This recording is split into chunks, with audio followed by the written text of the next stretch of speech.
장마전선이 제주와 전남 지역에 비를 뿌리면서 제주에는 호우특보가 발효 중이고 서울엔 퇴근길 무렵 장맛비가 시작될 것으로 보입니다.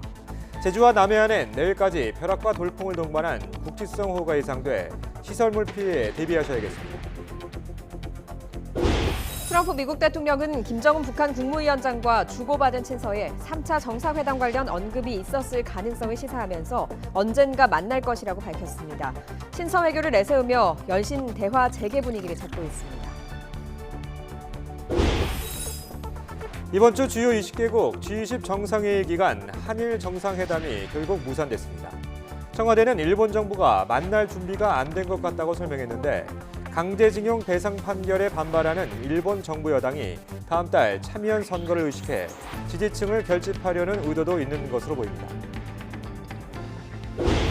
여야 3당이 오랜 진통 끝에 이룬 국회 정상화 합의를 2시간 만에 깬 자유한국당을 향해서 더불어민주당과 바른미래당은 의회주의 폭거라며 재협상은 없다고 선언했습니다. 추가 경정 예산 처리를 위해선 한국당의 협조가 반드시 필요한데 한국당은 국회를 열려면 다시 협상하자면서 인사청문회만 진행하기로 했습니다. 문무일 검찰총장이 검찰의 과거 잘못을 사과하고 성범죄 뇌물 의혹을 받는 김학의 전 법무부 차관에 대한 과거 2차례 수사로 의혹을 풀지 못한 게 가장 부끄럽다고 밝혔습니다. 검찰 수사단의 재수사로도 의혹이 남았다고 인정하면서도 역사적 사실을 입증하기 위해 필요한 조사는 다 했다고 스스로 평가했습니다. 트럼프 미국 대통령과 시진핑 중국 국가주석이 이번 주말 정상회담을 열어 무역 갈등 문제를 논의합니다. 미국은 중국산 제품 3천억 달러어치의 25% 관세를 물릴 수 있는 준비를 마칠 예정인데 타결 전망이 밝지 않아서 세계 경제 전반의 불확실성의 근육을 계속 들이울지 중대 기로를 막고 있습니다. 굿모닝 YTN 2부 이어갑니다. 오늘 아침 제주도에 요란한 장맛비가 내리고 있습니다. 비는 오늘 전국으로 확대될 전망입니다. 6월에 전국이 동시에 장마권에 드는 건 12년 만입니다. 자세한 장마 전망 살펴보겠습니다. 박현식 캐스터. 네, 야외 스튜디오에 나와 있습니다. 네, 서울은 오늘 퇴근길 무렵에 비가 내리기 시작한다고요? 네, 그렇습니다. 서울은 아직 흐린 하늘에 습한 기운만 감돌고 있는데요. 하지만 제주도와 남해안에는 이미 비가 시작이 됐습니다. 장마전선이 점차 북상하면서 오전에는 남부지방에, 중부지방에는 오후에 비를 뿌리겠습니다. 퇴근길에 대비해서 잊지 말고 꼭 우산 챙겨 나오시기 바랍니다. 장맛비가 시작부터 무척 요란스럽습니다. 현재 제주 산간과 서부에는 호우경보가 내려진 가운데 시간당 30mm 안팎의 장대비가 쏟아지고 있고요. 그 밖에 제주와 전남해안에는 호우주의보가 발효 중입니다. 내일 밤까지 남해안과 지리산, 제주도에는 100mm 이상의 호우가 더 쏟아지겠고요. 전남과 경남, 제주도에는 20에서 60mm, 서울 등 그 밖의 지역에는 10에서 40mm의 비가 예상됩니다. 장맛비는 내일 오전 서쪽 지방부터 그치기 시작해서 오후에 대부분 그치겠습니다. 모레에는 장마전선이 잠시 일본 열도 부근으로 남아있다가 주말에 다시 북상해서 전국에 비를 뿌리겠고요. 남부지방은 휴일까지 장맛비가 이어지겠습니다. 오늘 늦은 오후가 돼서야 비가 오는 일부 중북부 지역은 낮 동안 폭염이 계속되겠습니다. 서울 32도, 춘천 33도까지 치솟겠고요. 남부지방인 광주와 부산은 25도에 머물겠습니다. 올해 장마는 국지성 호우가 잦을 것으로 예상됐었죠. 오늘과 내일은 남해안과 제주도에, 주말에는 남부지방에 강한 비가 예상되니까요. 시설물 피해가 없도록 주변 점검 철저히 해두시기 바랍니다. 지금까지 YTN 야외 스튜디오에서 박현실입니다.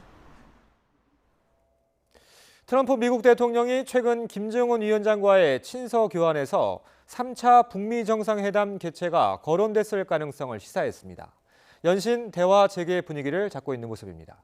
워싱턴에서 김희준 특파원이 보도합니다.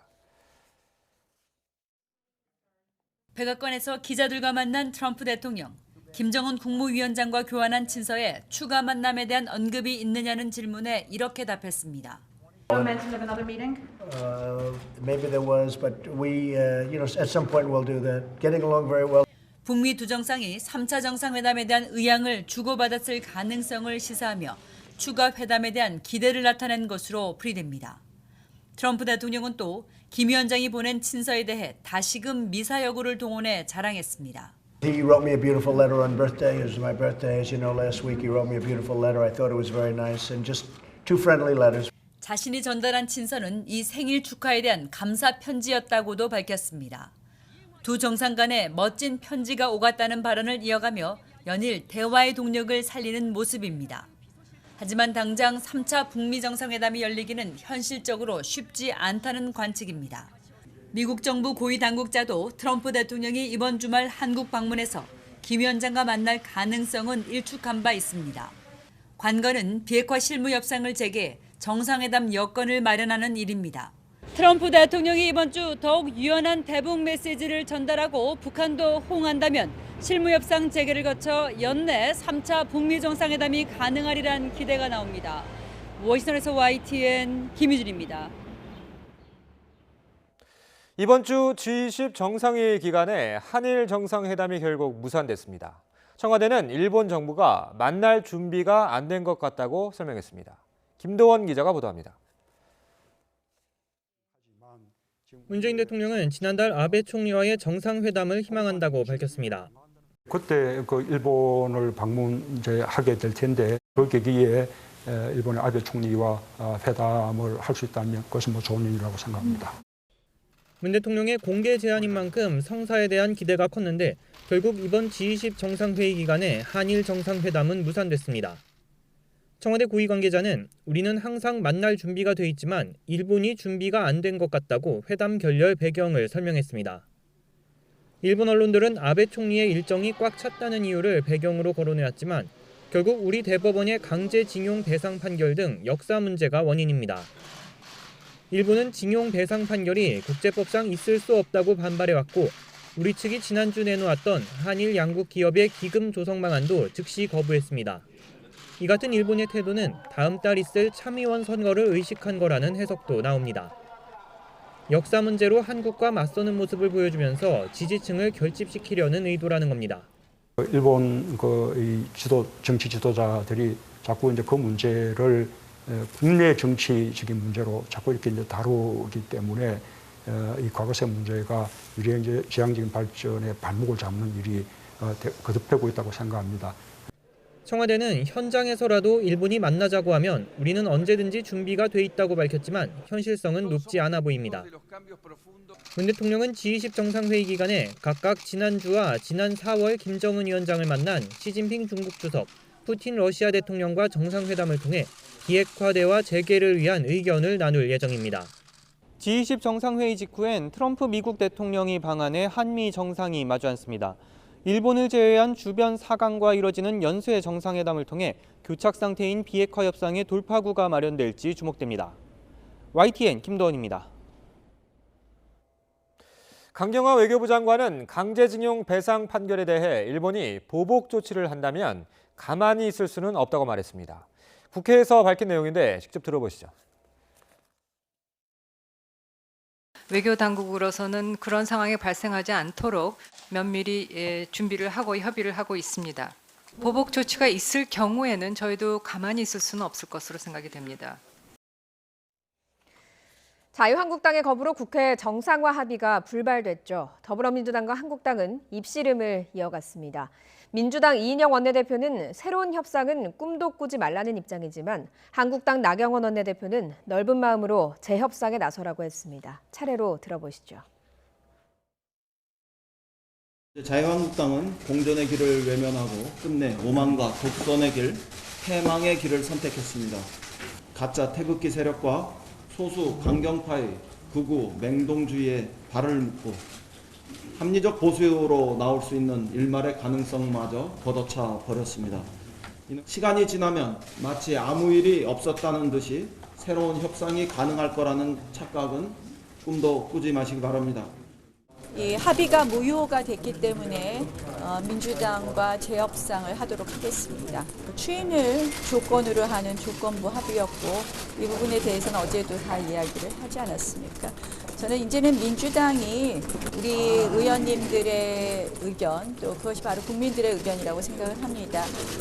책임 있는 여당으로서 좀 더 넓은 마음으로 재협상을 해야 되지 않나 이렇게 생각합니다. 예.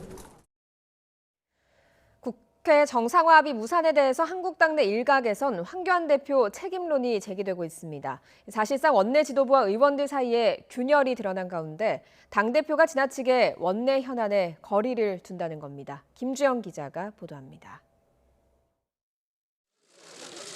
자유한국당은 여야 3당이 진통 끝에 만든 정상화 합의문을 2시간 만에 뒤집었습니다. 의원들은 비공개 의총에서 지도부에 힘을 실어주자고 발언했지만 결과적으로 지도부는 원내 분위기를 제대로 읽지 못한 셈이 됐습니다. 지도부 신뢰에 좀 금이 갔다, 이렇게 봐야 될 것 같습니다. 전혀 부인할 수는 없겠죠. 네네. 아무래도 합의문 자체가 완전히 부결이 된 거니까요.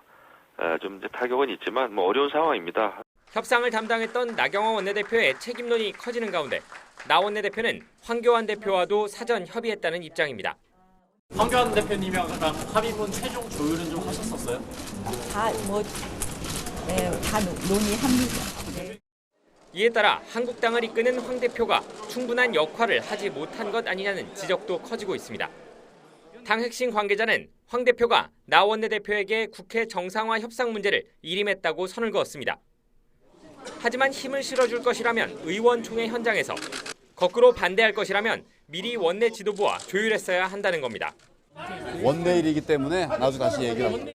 야권의 유력 대권 주자인 황 대표가 지나치게 원외 정치만 하다 보니 문제가 불거졌다는 당내 지적도 터져나옵니다. 일부 의원은 황 대표의 정치력이 시험받게 됐다며 당내 문제에 대해서도 대표의 결단이 중요한 시기가 왔다고 평가했습니다. 협상안을 걷어찬 입장에서 다시 협상에 나서야 하는 나경원 원내대표가 어떤 카드를 꺼내들지도 관심입니다. 국회 파행 장기화에 대한 비판 여론이 높고 원내에서 대정부 대여투쟁을 할 만한 소재도 많은 상황 속에 장외투쟁만 이어가기도 쉽지 않아 어떤 해법을 내놓을지 관심이 쏠리고 있습니다. YTN 김주영입니다. 조국 청와대 민정수석이 이르면 다음 달 말로 예상되는 개각에서 법무부 장관 후보로 유력하게 검토되고 있습니다. 검증 시작 단계라 변수는 있지만 대통령 비서에서 법무부 장관으로 직행하는 것이어서 입각설 자체만으로도 논란이 예상됩니다. 신호 기자가 보도합니다. 청와대가 조국 민정수석을 유력한 법무부 장관 후보로 놓고 인사검증 절차에 돌입한 것으로 확인됐습니다. 여권 관계자는 청와대가 최근 조 수석에 대해 검증을 시작한 것으로 안다면서 법무부 장관 기용을 신중하게 검토하고 있다고 밝혔습니다. 청와대는 공식 반응을 자제하면서 조심스럽게 입장을 밝히고 있습니다. 한 청와대 관계자는 입각 가능성이 크지 않다고 본다고 전했고, 또 다른 관계자는 조 수석의 거취는 결정된 것이 없고 총선 출마를 포함해서 가능성이 열려 있다고 말했습니다. 그렇지만 청와대는 대변인 명의 문자 메시지에서 확인해 줄 내용이 없다고 밝히면서 조 수석에 대한 검증 착수 자체를 부인하지는 않았습니다. 조국 수석의 법무부 장관 기용 검토는 박상기 초대 법무부 장관의 교체 시기가 왔고, 여권 내부에서 나오는 총선 역할론에도 불구하고 조국 수석 본인이 일관되게 불출마 입장을 고수하고 있다는 점 때문에 진행되는 것으로 보입니다. 조국 수석이 법무부 장관에 오를 경우 검경 수사권 조정 등 검찰 개혁을 완수하는 역할을 맡긴다는 의미와 함께 내년 총선까지 여권 대표 주자로 전면에 세운다는 뜻도 있습니다. 법제화하는 과정이 남아있는데 그런 작업까지 성공적으로 이렇게 맞춰주기를 저는 바라고 있습니다. 다만 개각 발표까지 한 달 이상 남은 상황에서 장관 후보로 일찍 노출된 것이 변수입니다. 이명박 정부 때인 2011년 권재진 민정수석이 법무부 장관으로 직행했을 때도 유례없는 측근 인사, 총선 관리의 공정성을 장담할 수 없는 인사라면서 민주당이 지명 철회를 요구했던 점도 부담입니다. 내년 총선을 앞두고 여당과 강력한 대치 전선을 형성하고 있는 자유한국당 역시 같은 논리로 조국 수석의 법무부 장관 직행을 정면 조준할 것으로 보입니다. YTN 신호입니다. 세월호 조사 업무를 방해한 혐의로 재판에 넘겨진 조윤선 전 정무수석 등 박근혜 정부 인사 5명 모두가 1심에서 실형을 면했습니다. 유가족들은 무책임하고 무지한 판결이라며 거세게 반발했습니다. 박광렬 기자가 보도합니다. 지난해 3월부터 1년 3개월을 끌어온 세월호 조사 방해 사건의 1심 재판이 마침표를 찍었습니다. 조윤선 전 청와대 정무수석과 이병기 전 대통령 비서실장을 포함해 4명은 집행유예, 안종범 전 청와대 경제수석은 무죄 판결을 받았습니다. 재판부는 죄가 있다는 건 인정하면서도 그 범위와 공모 여부를 엄격히 해석했습니다. 이들이 세월호 참사 특별위원회 활동을 직접 방해한 것이 아니라 하급자에게 관련 문서 작성을 지시했을 뿐이라는 겁니다. 또 공모 증거가 없다거나 합리적 의심을 배제할 정도로 증명되지 않았다고 지적했습니다. 재판부는 당시에 정치적 환경도 고려했습니다. 다른 권력기관의 정치 공세가 위원회 활동에 영향을 줬을 수 있다며 조 전 수석 등이 개인적 이익을 위해 범행한 것으로 보이지는 않는다고 설명했습니다. 조 전 수석 등은 취재진의 질문에 아무런 반응 없이 법원을 떠났습니다. 집행유예 선고받으셨는데 심경 한마디만 말씀해 주세요. 유가족에게 혹시 하실 말씀 없으십니까? 유가족들은 울분을 터뜨렸습니다. 판결 직후 이게 법이냐는 탄식이 쏟아졌고 한 유가족은 실신해 구급차에 실려갔습니다. 누구에게 그 책임자들의 처벌을 부탁해야 됩니까? 믿겠습니다.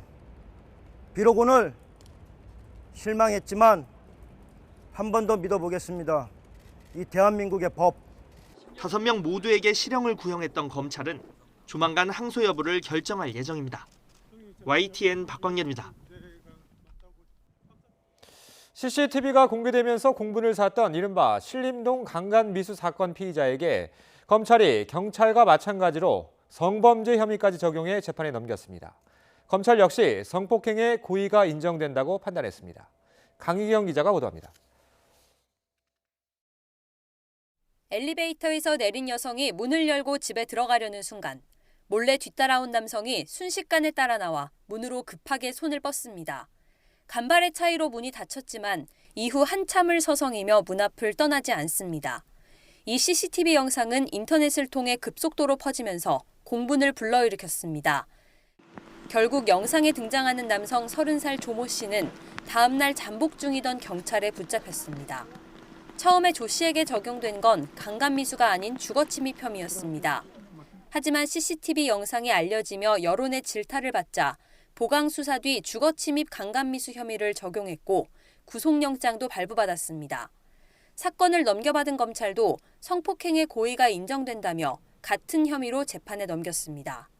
검찰은 특히 조 씨가 문 앞에서 10여 분 동안 벨을 누르고 손잡이를 돌리거나 비밀번호를 눌러보는 등 피해 여성을 극도의 공포감에 사로잡히게 했다고 밝혔습니다.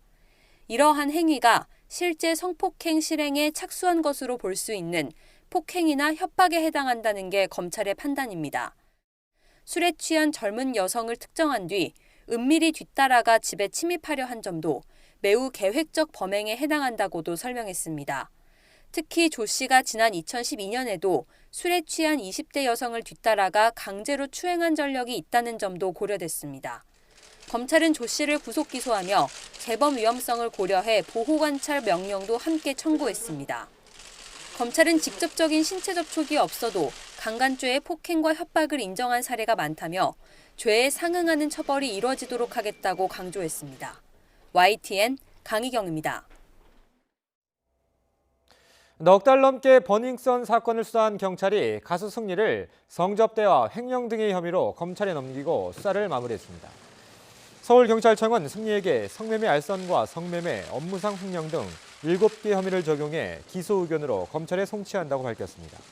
하지만 경찰과의 유착 의혹, YG 성접대 개입설 등과 관련해선 추가로 발표된 결과가 없었습니다.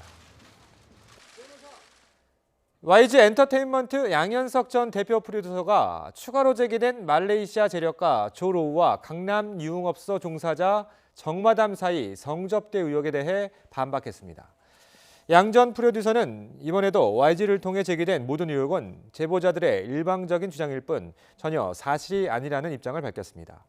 앞서 그제 MBC 스트레이트는 조로우가 입국 당일 양 전 프로듀서 그리고 가수 싸이와 함께 정마담이 고용한 여성 25명을 만났다고 보도했습니다. 문무일 검찰총장이 검찰의 과거 잘못을 사과했습니다. 특히 김학의 전 법무부 차관에 대한 과거 2차례 수사에서 의혹을 풀지 못한 게 가장 부끄럽다고 했습니다. 조성호 기자가 보도합니다. 검찰의 과거와 현재 그리고 미래가 전시된 검찰 역사관 앞에 문무일 검찰총장이 섰습니다. 부실 수사와 인권 침해, 증거 조작 논란을 불러온 검찰의 과거 잘못을 고개 숙여 직접 사과했습니다. 늦었지만 이제라도 큰 고통을 당하신 피해자분들과 그 가족분들께 머리 숙여 진심으로 사과드립니다. 문 총장은 검찰 과거사위원회 권고로 재수사까지 벌인 김학의 전 차관 사건이 가장 부끄럽다고 털어놨습니다. 이런 사건이 일어난 것도 부끄럽지만 1차, 2차 수사 때 밝힐 수 있는 것을 밝히지 못한 게 더 부끄럽다고 말했습니다. 다만 재수사로도 국민적 의혹이 남은 점을 인정하고 역사적 사실을 입증하기 위해 인적, 물적 증거 등 필요한 조사는 다 했다고 돌아봤습니다. 과거사위는 1년 6개월 활동을 마치면서 용산 참사와 강기훈 유서대필 사건 등의 부실 수사나 인권 침해에 대해 검찰이 사과하라고 권고했습니다. 문 총장은 과거사위 활동과 관련해 검찰에 문제가 있었다고 밝히는 것 자체에 의미가 있다고 생각한다고 설명했습니다. 형사사법 절차에서 민주적 원칙이 굳건히 뿌리 내릴 수 있도록 혼신의 노력을 다하겠습니다. 앞서 문 총장은 박종철 열사에 붙인 고 박정기 씨 형제복지원 사건 피해자들을 직접 만나서는 눈물을 흘리며 사과의 뜻을 전하기도 했습니다. 다음 달 퇴임을 앞둔 문무일 총장은 나머지 과거사 사건에 대해서도 남은 임기 동안 할 수 있는 데까지 사과하겠다는 의지를 밝혔습니다. YTN 조성호입니다. KT 특혜 채용 의혹에 연루된 자유한국당 김성태 의원이 지난주 검찰 조사를 받은 것으로 확인됐습니다. 서울 남부지검은 지난 21일 김 의원을 업무방해 혐의 등의 피고발인 신분으로 불러서 조사했다고 밝혔습니다. 김 의원은 지난 2012년 자신의 딸이 KT에 정규직으로 채용될 수 있도록 부정한 청탁을 했다는 의혹으로 고발당했습니다. 최근 아들 스펙 발언으로 논란을 빚은 한국당 황교안 대표가 KT 채용비리 의혹으로 고발당했습니다. 민중당은 업무방해 혐의로 황 대표를 서울 남부지방검찰청에 고발했습니다. 민중당은 아들이 별다른 스펙 없이 대기업에 합격했다는 황 대표의 발언은 KT 채용비리 의혹을 스스로 인정한 것이나 다름없다고 주장했습니다. 쇼트트랙 국가대표팀이 훈련 중 발생한 성희롱 사건으로 충북 진천 국가대표 선수촌에서 전원 퇴촌됐습니다. 진천 국가대표 선수촌은 인사심의위원회를 열고 남녀 대표 선수와 코치진 전원을 한 달 동안 선수촌에서 쫓아내기로 결정했습니다. 선수촌은 훈련 중 다른 선수들이 보는 앞에서 남자 선수가 다른 남자 후배의 바지를 벗겼고 모멸감을 느낀 후배가 성희롱을 당했다며 신고하는 사건이 발생했다고 밝혔습니다. 전남 고흥의 저수지에 지게차가 빠져서 운전자가 숨졌습니다. 사건 사고 소식 김진호 기자가 종합했습니다. 저수지에 빠진 지게차의 바퀴가 물 밖으로 보입니다. 볏짚을 들어올리는 작업을 하던 지게차가 저수지에 빠진 것입니다. 이 사고로 지게차를 몰던 61살 신모 씨가 다쳐 병원으로 옮겨졌지만 숨졌습니다.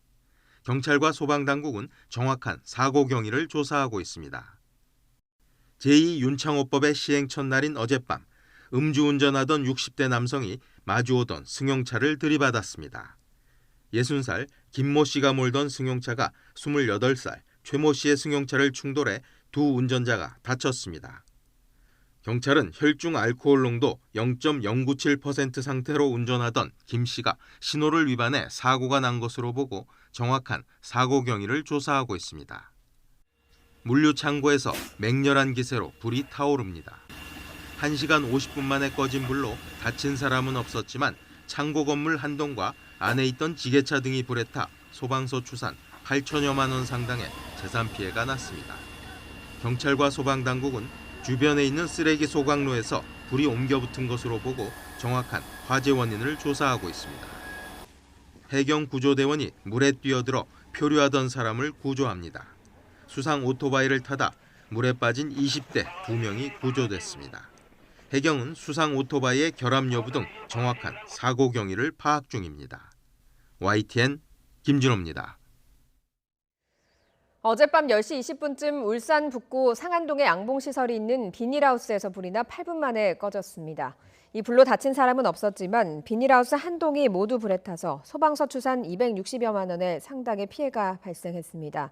경찰과 소방당국은 벌꿀 채취를 위해서 이동용 전기 온수 히터기를 가열하고 있었다는 비닐하우스 주인의 진술을 토대로 히터기가 과열로 전선이 끊어지면서 불이 난 것으로 보고 정확한 화재 원인을 조사하고 있습니다.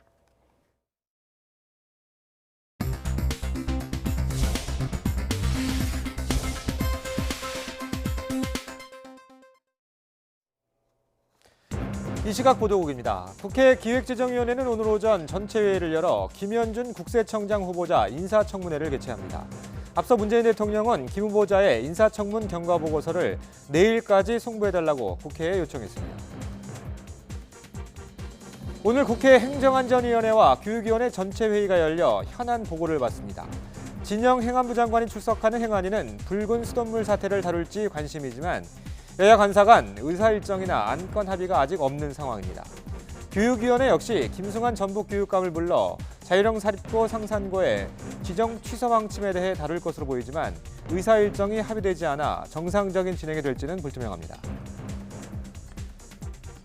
대한애국당에서 당명을 바꾼 우리공화당이 어제 낮 광화문 광장에 천막 3개동을 새로 세우고 농성을 재개하는 등 밤늦게까지 광화문 광장에 10개 동의 천막을 다시 설치했습니다.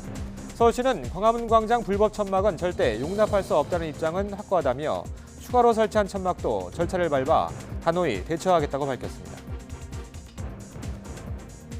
북한 소형 목선의 우리 군의 경계망이 뚫린 원인을 규명하는 국방부 합동조사단이 활동 기간을 연장했습니다. 군 관계자는 오늘까지 조사를 마칠 계획이었지만 현장 조사 등의 시간이 더 필요해 모레까지 이틀 연장하기로 했다고 설명했습니다. 이 시각 보도국이었습니다.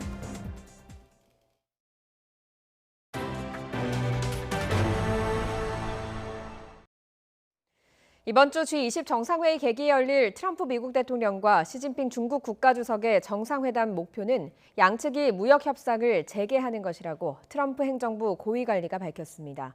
이는 미중 정상이 담판을 벌이더라도 당장 무역 협상 타결은 어려우며 지난 5월 이후 사실상 교착 상태에 빠진 양국 간 무역 협상 재개 정도가 성과일 수 있다는 설명입니다. 로이터 통신은 미중 정상회담 일정에 대해서 G20 정상회의 마지막 날인 29일에 이뤄질 예정이라고 덧붙였습니다. 핵합의를 둘러싼 이란과 미국의 갈등이 계속 커지고 있습니다. 이란은 미국의 군사 옵션 경고에도 불구하고 다음 달 2단계 대응 조처를 단행하겠다고 으름장을 놨습니다. 황보선 기자입니다. 이란이 굽힐 뜻을 보이지 않고 있습니다. 7월 7일자로 2단계 조처를 개시하겠다는 겁니다. 알리 샴커니 이란 최고 국가안보회의 사무총장은 이란 정부가 시한으로 제시한 60일이 끝나는 다음 달 6일까지 유럽이 여전히 핵합의를 제대로 지키지 않으면 이튿날부터 핵합의 이행 수준을 지금보다 더 축소하겠다고 밝혔습니다. 미국이 핵합의를 일방적으로 탈퇴한 지 만 1년을 맞은 지난달 8일 하산 루하니 이란 대통령이 예고한 대로입니다. 이란은 1단계 대응 조처로 전홍축 우라늄과 중수의 저장 한도를 지키지 않겠다고 선언했고 내일 우라늄 저장 한도 300kg을 넘길 전망입니다. 2단계 조처는 농축 우라늄의 농도 한계 3.67%를 더 높이는 것이라는 전망이 나옵니다. 앞서 존 볼턴 백악관 국가안보보좌관은 이란이 전홍축 우라늄 저장 한도 300kg을 넘기면 군사적 옵션이 가능하다는 질문에 모든 옵션이 테이블 위에 남을 것이라고 답했습니다. 이 경고에 대해서 이란 외무장관은 이란은 협상 테이블을 떠난 적이 없다. B팀이 미국을 협상장에서 끌어내 전쟁을 꾸미고 있다고 비난하기도 했습니다. B팀은 볼턴 보좌관과 베냐민 네타냐후 이스라엘 총리 등을 이릅니다. YTN 황보선입니다. 트럼프 미국 대통령은 미국에 대한 이란의 어떤 공격도 엄청나고 압도적인 힘에 맞닥뜨리게 될 것이라고 경고했습니다. 트럼프 대통령은 현지 시간 24일 트위터에서 이란의 무지하고 모욕적인 발언은 그들이 현실을 이해하지 못한다는 것을 보여줄 뿐이라며 압도적이라는 것은 말살을 의미한다고 말했습니다.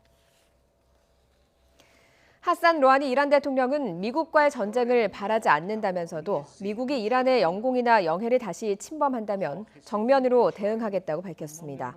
로하니 대통령은 에마뉴엘 마크롱 프랑스 대통령과의 통화에서 이같이 말했다고 이란 ISNA 통신이 보도했습니다. 헝가리 부다페스트에서 유람선 허블레아니호 침몰 참사가 발생한 지 29일째를 맞는 가운데 현지 시간 25일 소방청 소속 수색요원 12명이 부다페스트 공항에 새롭게 도착했습니다. 이들은 사고 초기에 파견된 기존 수색요원들의 체력적, 심적 부담이 커지면서 교체를 위해서 새롭게 파견된 겁니다. 정부 합동신속대응팀은 최근 현지 기온이 섭씨 35도까지 치솟는 등 폭염이 이어지고 있고 실종자 수색을 위한 여건도 갈수록 어려워지고 있다고 말했습니다. 올해 상반기 소비자 물가 상승률이 한국은행의 목표를 크게 밑돈 것으로 나타났습니다. 수출과 투자에 이어 소비까지 모두 부진한 영향이 컸습니다. 언뜻 보면 저물가가 좋은 듯하지만 왜 우리 경제에 타격을 주는지 조태현 기자가 짚어봤습니다. 물가 안정을 최우선 목표로 설립된 한국은행은 올해 적절한 물가 상승률을 2%로 제시했습니다. 이 정도는 돼야 지속적인 경제 성장을 뒷받침할 수 있다는 뜻입니다. 하지만 뚜껑을 열어보니 올해 1월부터 5월까지 소비자 물가 상승률은 0.6%에 그쳤습니다. 목표치는 물론이고 1.7%를 기록했던 지난해 하반기보다도 크게 떨어진 겁니다. 수출과 투자에 부진이 이어지는 가운데 소비마저도 증가세가 둔화하는 모습을 보였기 때문입니다.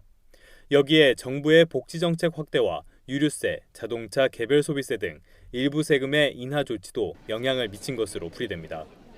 물가가 낮으면 좋을 거란 인식과 달리 일반적으로 저물가는 높은 물가 못지않게 위험하다는 평가를 받습니다. 물가가 지나치게 낮으면 기업의 수익성이 떨어지고 결국 투자가 줄어 고용과 소비에 부정적인 영향을 주는 악순환이 현실화할 수 있습니다. 물가 상승률이 낮으면 실질 이자율이 올라가게 됩니다. 실질적인 부담이 커지게 된다는 얘기죠. 실질 이자율 상승이 있는 것은 이런 부채를 가진 사람들의 부담을 늘려주게 되고 이에 따라 소비 위축을 가져올 수 있어서 좀처럼 경기 회복의 기미가 나타나지 않고 있어 전망도 밝지 않은 편입니다. 이주열 한국은행 총재 역시 올해는 물론이고 내년 이후로도 물가가 부진한 흐름을 보일 가능성이 큰 것으로 내다봤습니다. 전반적인 저물가 상황은 기업들 입장에서는 매출 부진을 의미를 하기 때문에 기업과 가게가 체감하는 경제 상황은 앞으로도 개선되기 어려울 가능성이 높습니다. 경기 악화와 저물가 상황이 이어지는 만큼 결국 한국은행이 하반기에는 기준금리를 낮출 수밖에 없을 것이란 전망이 갈수록 힘을 얻고 있습니다. YTN 조태현입니다. 전체 가구 가운데 절반 가까이가 맞벌이인 것으로 조사됐습니다. 맞벌이가 선택이 아닌 필수라는 말까지 나옵니다. 김평정 기자입니다. 가장 혼자 벌어서는 가정을 꾸리기 어렵다는 인식은 이미 보편화한 지 오래입니다.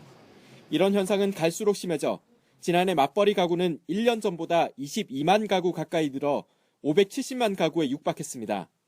전체 결혼 가구에서 차지하는 비중도 1.7%포인트 올라 46%를 넘었습니다. 나이별로는 50대 이상에서 맞벌이 가구 증가폭이 30대와 40대보다 컸습니다. 맞벌이 가구도 주 52시간제 도입 등의 영향으로 한 주 평균 근무 시간은 줄었지만 남편보다 부인이 8.6시간가량 근무 시간이 더 짧았습니다. 통계청은 일과 가정의 양립을 지원하는 정책의 영향으로 맞벌이 가구가 늘었지만 아직은 가사와 육아를 여성이 더 전담하고 있어 상대적으로 일하는 시간이 더 짧은 것으로 분석했습니다. 이와 함께 1인 가구도 빠르게 늘어 580만 가구에 달했고 이 가운데 60%가 취업한 상태였습니다. 특히 65살 이상에서 일하는 1인 가구가 1년 사이 10%나 늘어 전체 연령대에서 증가폭이 가장 컸습니다. YTN 김평정입니다. 동명의 디즈니 애니메이션을 실사화한 라이온 킹이 개봉 전부터 관객의 기대를 모으고 있습니다. 올해 개봉했던 디즈니 실사 영화의 흥행 성적이 엇갈렸던 만큼 좋은 성적을 거둘지 주목됩니다. 최두희 기자입니다. A true king searches for what he can give. 삼촌의 모략으로 왕의 자리에서 쫓겨난 아기 사자 심바가 친구들과 왕좌를 되찾는 모험을 그린 라이온 킹이 다음 달 실사 영화로 나옵니다. 원작과 뮤지컬의 인기와 귀에 익은 명곡은 실사영화 흥행의 긍정적인 요인으로 꼽힙니다. 원작 애니메이션은 1994년 개봉 당시 전 세계 최고 흥행 기록을 세웠고 뒤따라 나온 뮤지컬도 관객의 사랑을 받았습니다. 엘튼 존이 작곡에 참여했던 음악이 굉장히 좀 명반으로 기억이 되고 또 그 OST가 기억이 되기 때문에 라이언 킹도 뮤지컬로 이미 만들어져서 굉장히 다수의 관객을 확보한 작품이라서 실사가 굉장히 좀 무리 없이 관객들에게 흡수되지 않을까. 다만 남녀노소가 즐길 수 있는 가족 드라마의 서사를 얼마나 잘 살려내는지가 흥행의 변수입니다. 앞서 올해 개봉한 디즈니 실사 영화는 작품에 따라 희비가 엇갈렸습니다. 알라딘은 국내에서 700만 관객을 동원하며 흥행에 성공했지만 덤보는 고작 34만 관객을 모으는 데 그쳤습니다. 전문가들은 관객의 눈높이에 맞는 캐릭터의 구현이 흥행 성적에 영향을 주었다고 분석합니다. 알라딘은 1990년대 초반에 흥행했던 애니메이션을 실사하면서 보다 이제 여성 캐릭터를 더 입체적으로 다이나믹하게 또 활용을 했다고 생각이 들고요. 옛날 애니메이션들을 실사화하면서 사실 이 영화를 그리워하는 세대들은 이미 없는 그런 상황에서 향수를 가지고 그 영화를 보기에는 조금은 미진한. 원작의 이야기를 얼마나 현대적으로 재해석했는지도 눈여겨봐야 할 요인이라는 분석도 있습니다. YTN 최두입니다. 한글을 창제한 세종대왕의 마지막 8년을 담은 영화 나랏말싸미가 다음 달 개봉을 앞두고 있습니다. 배우 송강호와 박해일, 전미선이 봉준호 감독의 영화 살인의 추억 이후 16년 만에 뭉쳤습니다. 배우들의 말 직접 들어보시죠. 16년 만에 같이. 어떠셨어요? 16년 만에. 저만 늙었구나. 두 분은 너무 그때나 지금이나 다 똑같은 느낌인데 제가 너무 그런 느낌입니다. 정신없이 또 이렇게 지나쳐온 세월이기도 해서 그런데 우선 작품으로 다시 만나 뵙게 된다는 것 자체가 일단 너무 뜻깊고, 네, 워낙 뵀을 때 이렇게 또 두 분 다 이렇게 깊어진 어떤 그윽한 느낌들이 좀 달라진 점이라고나 할까. 사실은 더 의지하는, 더 든든하게 받쳐주시는 두 분 때문에 잘했던 것 같아요. 그리고 그냥 말이 필요 없는 것 같아요. 그냥 만났는데 예전에 만난 오빠? 동생? 뭐 이런 느낌? 그래서 너무 편했던 것 같아요.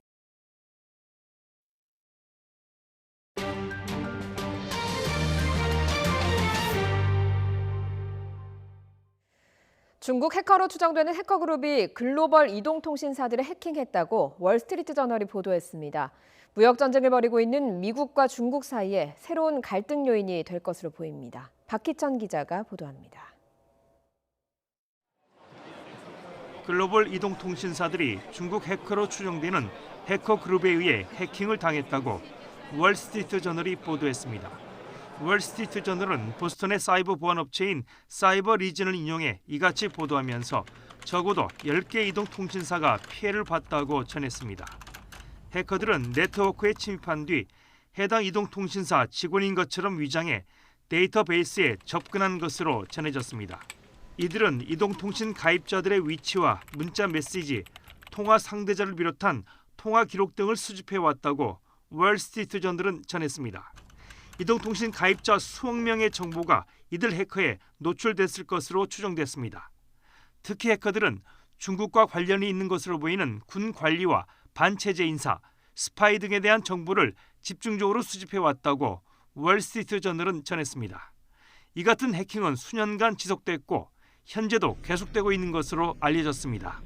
사이버 보안업체 사이버 리즈는 APT-10이라는 해커그룹의 소행으로 추정했는데 사이버 전문가들은 이 해커그룹이 중국 정부의 지원을 받는 단체라고 주장했습니다. 앞서 미 법무부는 지난해 12월 이 그룹의 해커 2명을 기소한 바 있습니다. YTN 박희천입니다. 애플이 미국 시애틀에 새 사옥을 마련하고 앞으로 5년간 2,000명을 새로 고용한다고 경제매체 CNBC 방송 등이 보도했습니다. 애플은 시애틀의 사우스레이크 유니언 일대의 두 채 12층 건물에 리스 계약을 체결했습니다. 독일 자동차 기업 폴크스바겐의 브랜드 포르쉐는 주차 기능 결함으로 카이엔과 파나메라 모델 34만 대를 대상으로 리콜을 시행합니다. 포르쉐 대변인은 주차 시 기어 레버와 변속기 사이의 연결 부분이 파손돼서 차량이 굴러갈 수 있다고 설명했습니다. 유럽연합 EU는 오는 30일 베트남과 사실상 모든 상품에 관세를 철폐하는 것을 골자로 한 자유무역협정 FTA와 투자보호협정 IPA에 서명합니다. EU 집행위원회는 세실리아 말스트롬 EU 통상 담당 집행위원이 오는 30일 베트남 하노이에서 FTA와 IPA에 서명할 예정이라고 밝혔습니다.